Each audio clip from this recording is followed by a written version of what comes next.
Does it always look like you're blushing? Today we're talking about redness in the skin and how you can improve it.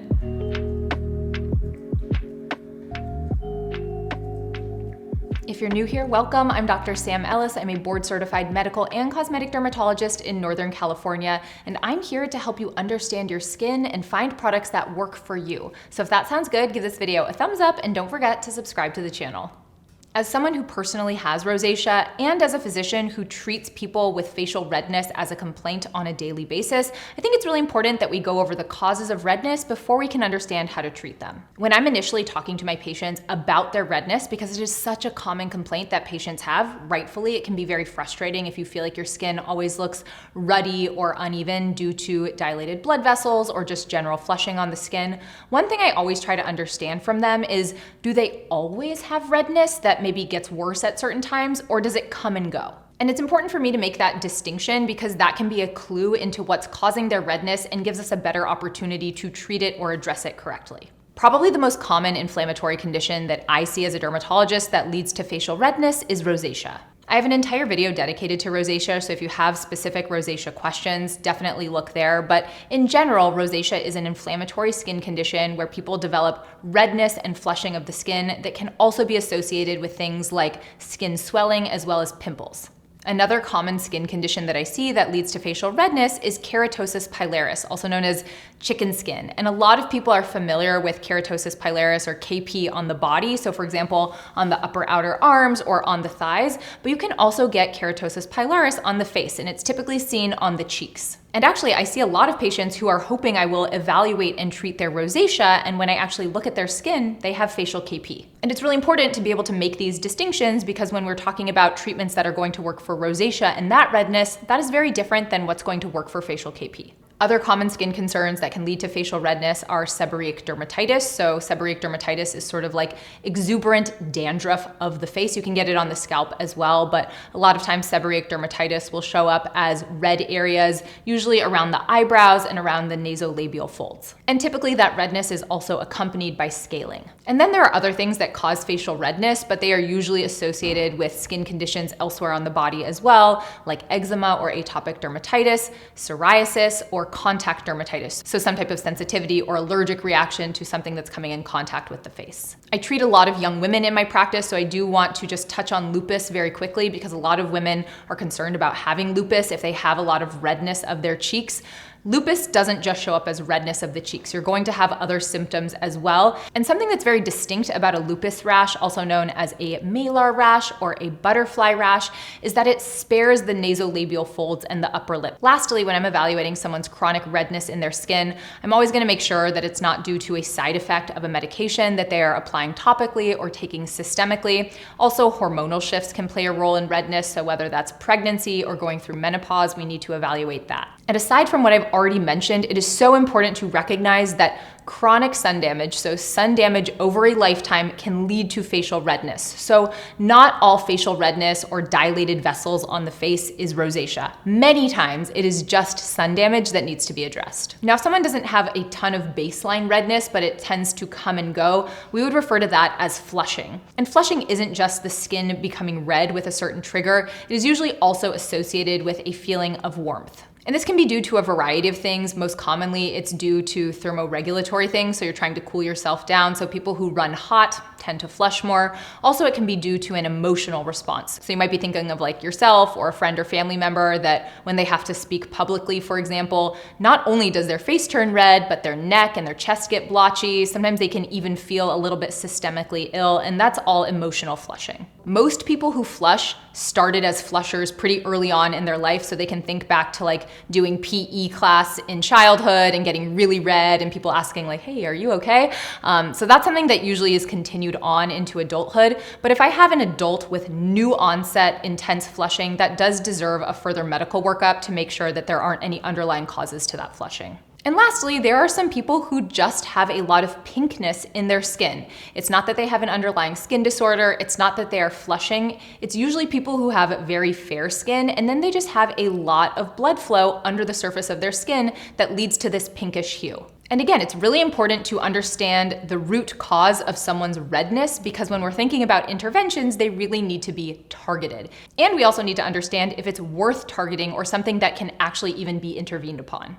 So if someone is coming into my office and I am diagnosing them with rosacea or keratosis pilaris or seborrheic dermatitis or lupus, the first way I'm going to address their redness is to put them on appropriate medications for that specific skin condition. And I do have videos on rosacea and seborrheic dermatitis and dandruff, as well as keratosis pilaris. So if you know that you are struggling with one of those things, I really encourage you to look at those videos for more specific recommendations. Now, if someone's just red because either physiologically they have more blood flow to their skin, or more commonly, they have some degree of sun damage that has led to dilated visible vessels on their skin and some background redness, then we can talk about things we can do in the office and outside of the office to make that better. So first, let's talk about things that you can do at home in your skincare routine to optimize your redness. Number one, and this is going to be no surprise coming from the dermatologist, is sun protection. So yes, UV radiation causes premature skin aging, but it can also lead to excess redness within the skin. I like to think of it like your collagen hugs the blood vessels within your skin and squeezes them and keeps them clamped down. And as you age and as sun damages that collagen and the other support structures within your skin, you have less of a tight squeeze on those blood vessels, and they tend to dilate or enlarge and become more visible. And I know some people refer to these vessels as broken blood vessels, but they're not broken in the way you may think. So it's not that the vessel has broken open and is causing redness in your skin, but rather it's broken because that vessel has expanded and now no longer has the ability to contract. So it's just this larger, more visible vessel that's sitting there. So there's going to be a regular use of sunscreen every single day. And even if you have redness, you can actually reverse some of that by being really consistent with your sun protection. And that's because that chronic low-grade UV radiation can cause low-grade inflammation in that skin, and inflammation leads to redness. So if you have less inflammation, you're going to be less red. You can also think about incorporating topical antioxidants like vitamin C into your routine. Reducing oxidative stress, again, is going to reduce inflammation and may help with redness. And I want to be really clear that these topical interventions are much better at reducing background redness than helping with those distinct dilated blood vessels that you're noticing. Those dilated blood vessels are now kind of an anatomical issue that need to either be destroyed or removed through an in-office procedure. Aside from antioxidants and sun protection, there are redness-reducing products that typically target the reduction of inflammation or irritation within the skin. So for example, hypochlorous acid is a topical skincare ingredient that I recommend a lot in my practice for people who struggle with redness, and this can be redness due to rosacea or eczema or just background redness and irritation of the skin. Hypochlorous acid is a really gentle topical, but it also has anti-inflammatory and antimicrobial properties. So if someone kind of has chronic low-grade inflammation of their skin, incorporating hypochlorous acid spray 1 to 2 times a day may help calm some of that inflammation and in turn reduce visible signs of redness. When I was creating Prequel, so my skincare brand, I wanted to have hypochlorous acid spray in there because I recommend it so much and it's something that has done wonders in my own skincare routine, but there are other brands of hypochlorous acid spray out there as well. And then because redness has been such a concern for me over my life as well as for my patients, I wanted to make a more targeted redness serum. So Prequel also now has a redness reform serum that I am obsessed with. So this has something called an avenanthramide analog in it, which is derived from oat. It has soothing properties, so for people who have redness due to low-grade irritation, this can be very helpful. It also has this really interesting ingredient in the skin called piperonal glucose, which essentially targets certain receptors in the skin that make someone more prone to redness. And when those receptors are targeted, their redness is less likely to flare. I really just felt like redness is a huge concern, and there were so few products that I could routinely recommend to patients that weren't prescriptions, but still would work well with the rest of their skincare. So I'm super happy to have that in the Prequel lineup now.